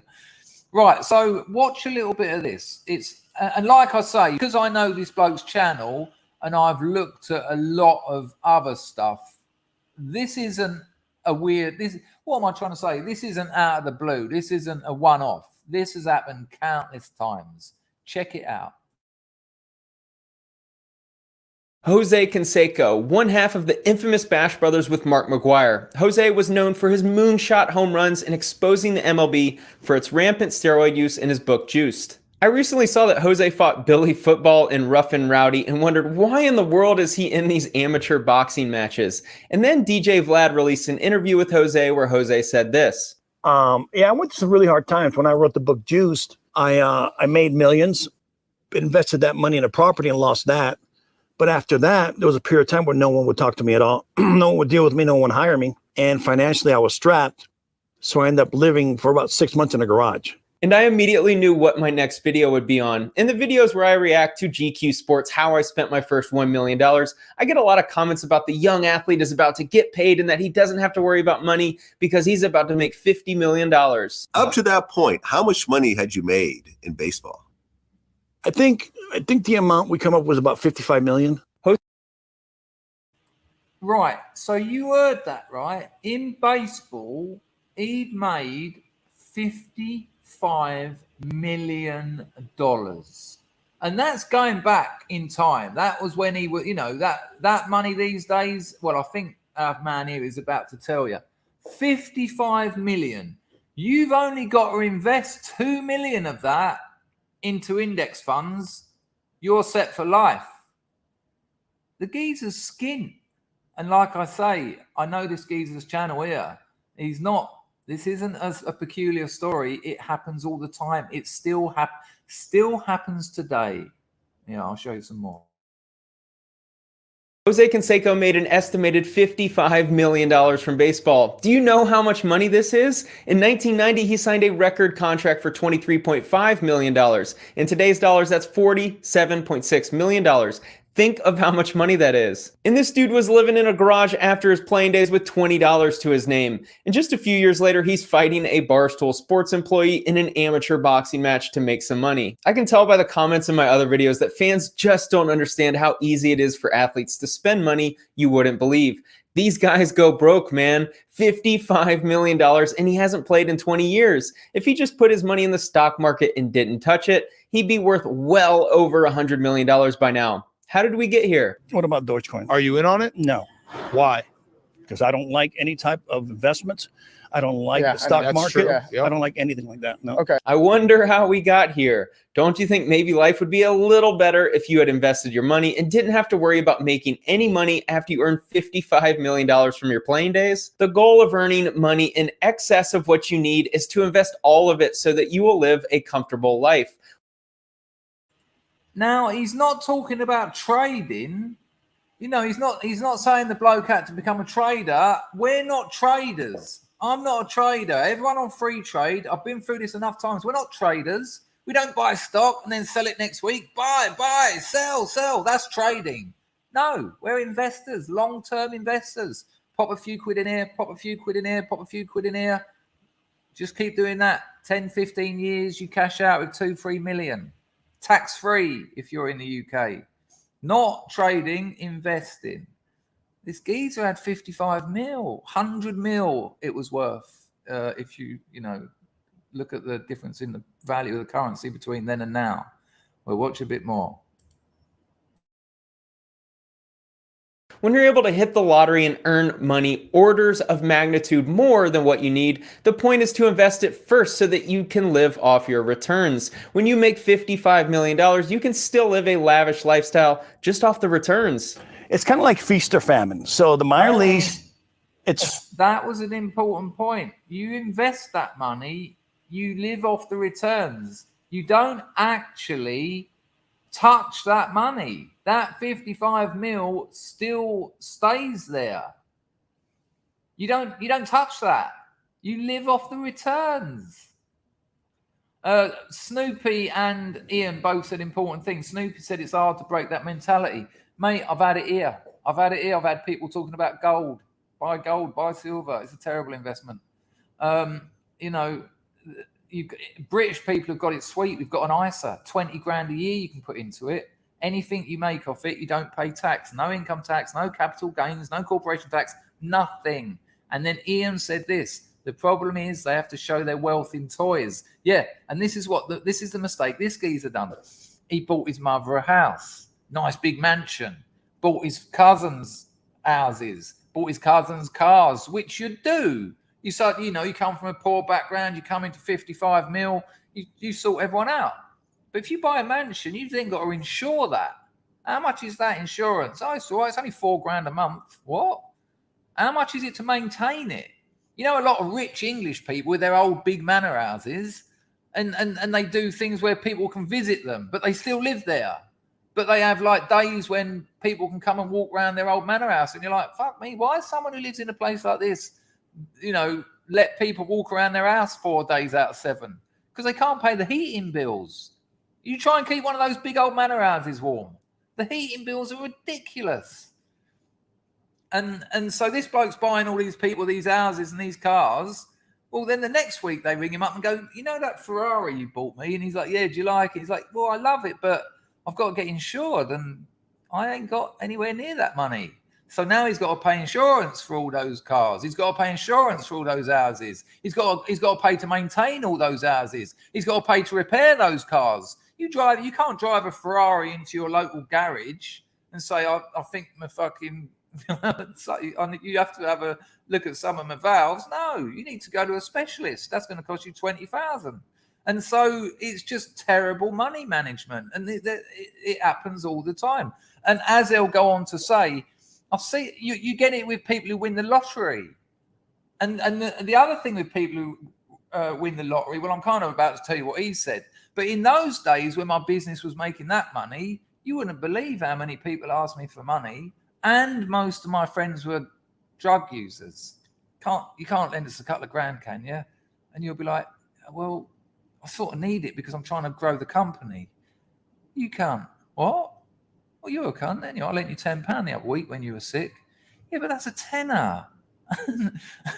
You know, and it gets really weird because you're with athletes and with lottery winners, it's publicized. Everyone knows how much money you've got.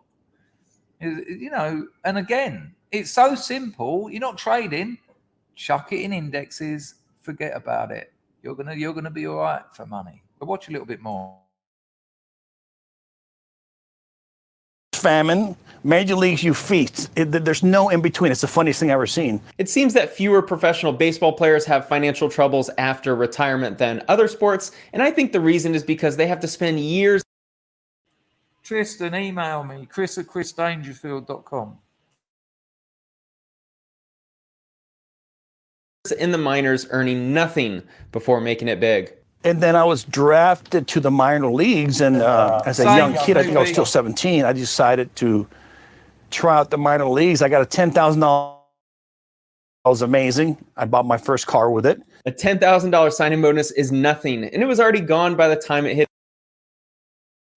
Moody Edge, I don't know what you're talking about. That's bullshit. Not you're not bullshitting, but that's your standard ISA. No. Stop. You've also, if you're British, if you're in Britain, you've got stocks and shares ISA. Completely different.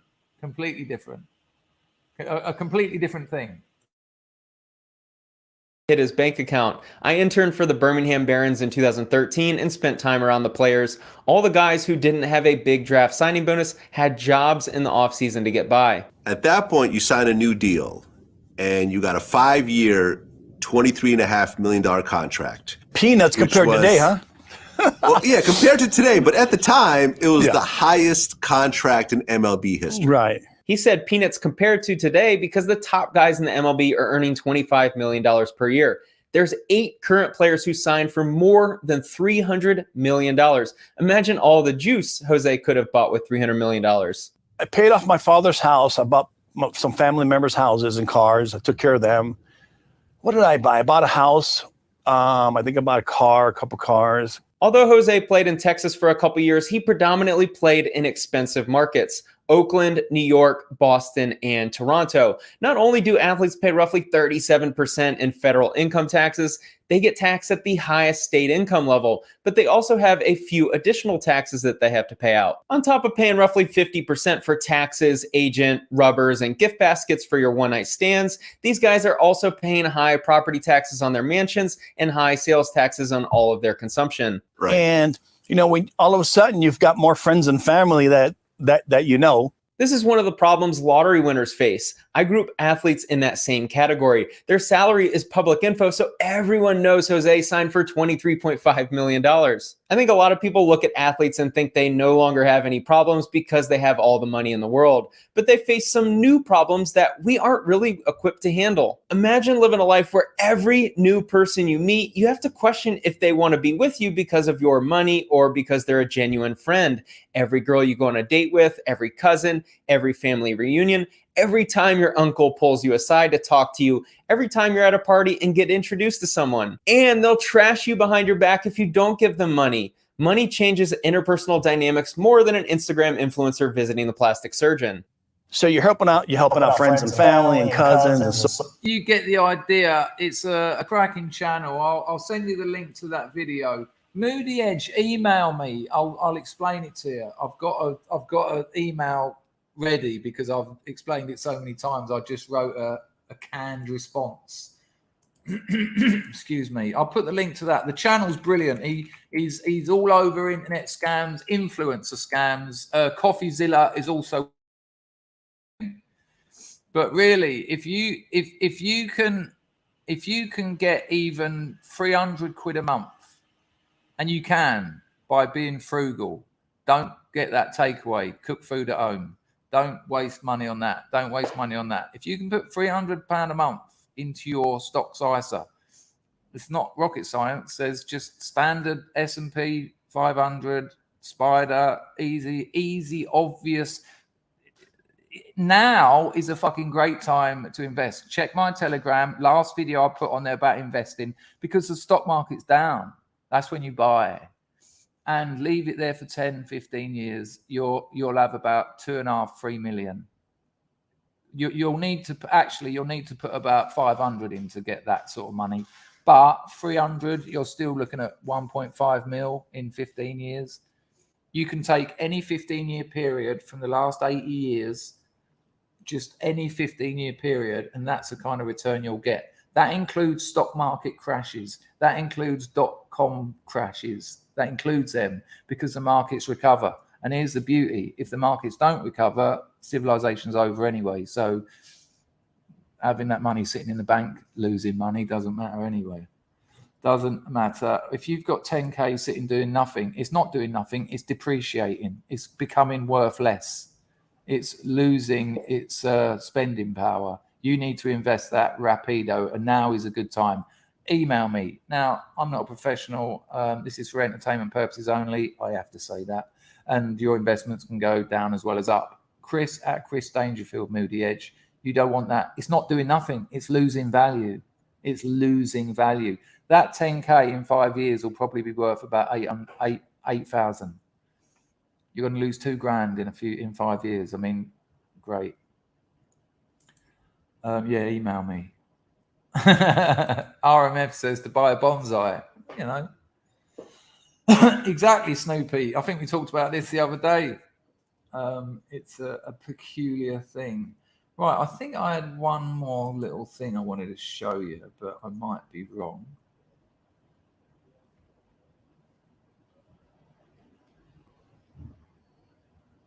I'll tell you what, just in case you're not following me on Telegram, I'll put that video in the chat now. This is from a channel called Stealth Wealth Investing. Remember, investing, not trading. I've just put the link in the chat. Watch that video and you'll see why now is a good time to buy. Brad says, sorry, Chris, I disagree. Civilization will never end. It may not be the same as now, but it's not going to be all bad. No, fine. Well, then that means that your investments are going to be fine. I don't quite think you understood what I said, which obviously could have been my fault, but what I was kind of saying was, if you're leaving your money in the bank because you think that the stock markets are going to all crash and it's all going to go to shit, well, the banks are as well. That was my point. But there's the link. There's the link to the video about buying now, and I also put the link about that video I just showed you. So that's all getting a bit confusing, isn't it? Right, people, I said I'd do an hour. It's 2 hours. I'm going to have to drop in a bit of Alex Jones. Please think about subscribing to my Substack. It's a nice way of looking after the channel, helping me out. I want to thank everyone who donated. There's still got a couple of minutes to throw some filthy lucre at the stream if you enjoyed yourselves. No worries if you don't. But what an incredible timing from Raymond Piper. Just come out the dentist, all complete, so happy, in Costa. It's lovely when you've come out the dentist, isn't it? I know that feeling. Well, I don't because I usually fill up on Xanax, but I know what it's like to have had the fear. And then when you're in there, you suddenly think, I ain't actually as bad as... And then when you walk out, you're like, bliss, I haven't got to go through that for another year. Nice one, Raymond. Machano, Caprasha, Cuckoo. Steve's still here. Thanks to everyone who donated. Thank you, Raymond. Glad your teeth are sorted. Thanks to you lot for engaging with what I've been saying, because this was a chill stream. I didn't have clips, and without you lot talking, I'm literally here going, I fell over the other day and put my hand in the toilet. The warm logs of loss bounced upon my arm, which, of course, isn't all bad. It's also been spectacular because Field Marshal Browning popped her head in, which is wonderful. Here's Alex Jones to cheer you all up. I will be streaming later, and don't forget tomorrow at 7 o'clock. Don't forget tomorrow. Thank you, Dawn. Has anyone read The Last of the Free Men by Carl Trotz, 2009? No, I have not. I've heard about the Free Men, but I haven't read that book. Anyone else? Nice one, Dawn. I'll tell you what, I'll pop it up here. Last of the Free Men. And I'll have a look in a minute. Nice one, Dawn. Machano Caprasha Tutu. Oh, nice one, RMF. That makes a difference, actually, because sometimes I'm not sure. Do you know what I mean? Because I've just been on overdrive for 2 hours, and I don't know how it's gone. Hello, Andy. Nice to see you. Chris at chrisdangerfield.com. Easy to remember. Not a problem. Uberbase says, I avoid excess sugar dough. Oh, that's a start, I suppose. Cheers, Mark. Cheers, Aramas. Cheers, everyone. Here's Alex Jones. I will be streaming later. I'm going to try and get my work done early so I can stream early so I can get a little bit of time to myself. Look after yourselves, people. Bless you all. You have value. So does your life, but you have to make it count. And you've only got one. But if you make it count, you only need one. Ta-da! The company store, the paradigm of absolute control. And that's why we're just out here doing simple things, pointing out that we're meant to be in nature and be natural. And this is where we find the source that God made to transcend the New World Order. And that's why they want to try to keep us out of it. I'm angry. I've had enough of these people. They're a bunch of Christian murderers, scum. They're on giant death factories keeping babies alive. They're selling their body parts. What more do you need to know about these people? I go out and face these scum. Whoa. I want to thank Mosaic Labrador, Steve Cray, Rags, and Dual Citizen for moderating. Thank you, people. Makes me feel much more relaxed when I know I've got the bodyguards on the firm. They literally crawl out from under rocks. They have green-looking skin, and they run around screaming, we love Satan, we want to eat babies. I have them on video. Email me, Jeff. Hillary's in the creepy, weird, sick stuff, man. She sleeps in the same room with that creepy, weird woman whose mother wears a hood over her head. That woman number one is ugly. Imagine how bad she smells, man. I'm told her and Obama just stink. Obama and Hillary both smell like sulfur.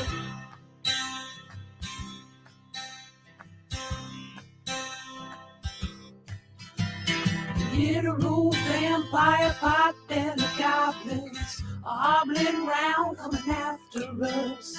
Must be. Mega Essex boy, what's happening? What's happening tonight? I'll certainly pray for you, but what's happening? Let us know.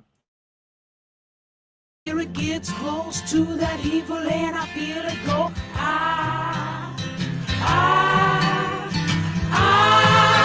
We're such self-centered crap. We don't even notice hell itself rising up against us. Millions of pointed people of the very worst type, and I'm so pissed. We're gonna stab your daughter at the mall. We're gonna stab your wife, your son. We're gonna stab you with a butcher knife, and then the police chief is gonna say, we love our Somalis, we love our Muslims. Oh, they're so good, oh, they're so sweet. I was watching Fox News as I worked out this morning. So was I. It was weird. All right, Mega Essex boy, I will certainly be thinking about you. Whatever it is, best wishes. Stay strong. You're a big man and you can do it. Look after yourselves, people. I'll be streaming later. Probably about 3:30. I'm going to aim for 3:30 UK time. Bless you all. Hi.